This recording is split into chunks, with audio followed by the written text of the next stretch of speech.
There are seeds of good even in our most painful life experiences. I'm Amy Rose, and I have a holistic counseling and consulting practice in Florida. And I thought it would be helpful if I shared a story with you that I was invited to tell about a time in my life where I had to really dig deep to find those seeds of potential good.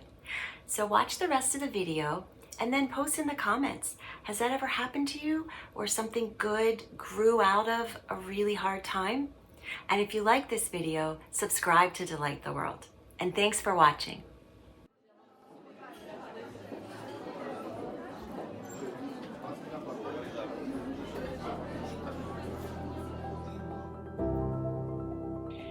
Have you ever failed in a big way and then really beat yourself up about it?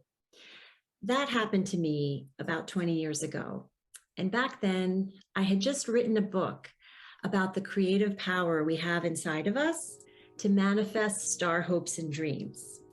And just when I started to write this book, it seemed like everything in my life started to fall apart. And my clients over the years had dubbed me the Queen of Manifestation. So this felt pretty humiliating, that I could suddenly no longer seem to practice what I had once preached. And not only was it scary, it was really embarrassing, and I was getting kind of desperate, like, what's going to happen to me? So one day I was in a bookstore looking for answers, and a book literally fell off the shelf and hit me in the head. I figured this is probably a message from the universe. It was the story of Finhorn Garden. So I loved reading about this spiritual community that had become a beacon of light and hope in the world. But I was even more interested to hear the history of the founders of Finhorn, because they had experienced what I was now experiencing.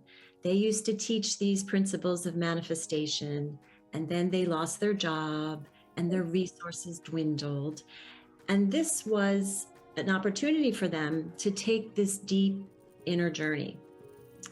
And I could see that everything they had learned from their own setbacks and on this spiritual journey had become the principles that Finhorn now organized itself around and had helped it grow and thrive and become this eco-village and this transformational learning center that now thousands of people came to learn from.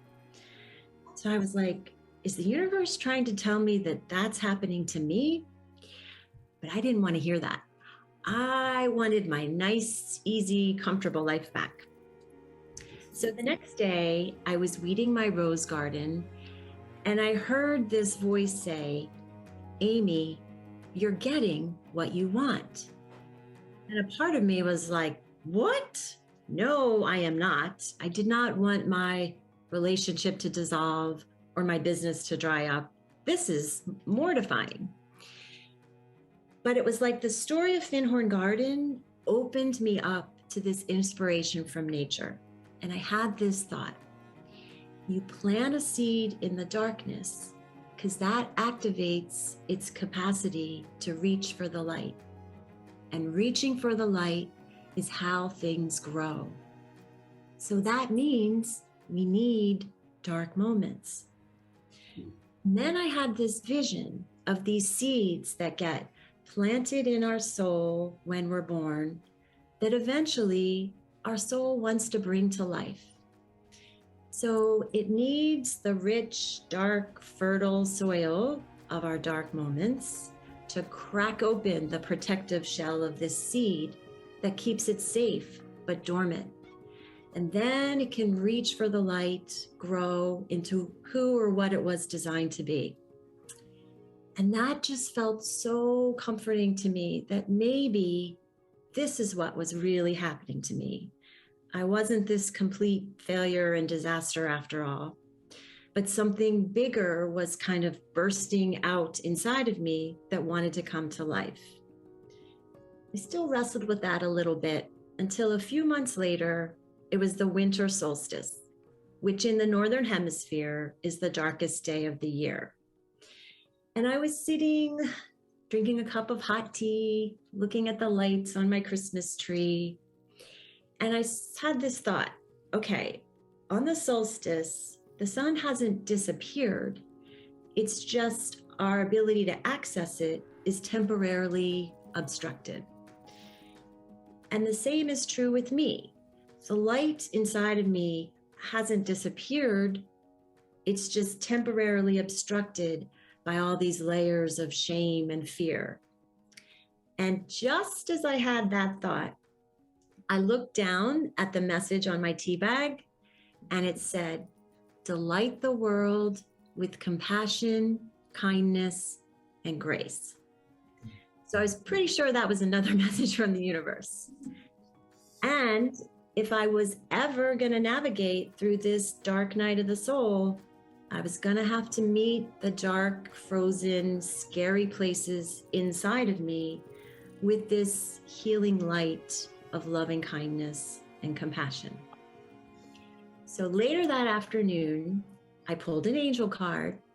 And guess what angel card I pulled? Nice. The angel of delight. So fast forward to today, I'm a therapist and a writer, and I help my clients navigate through dark nights of the soul.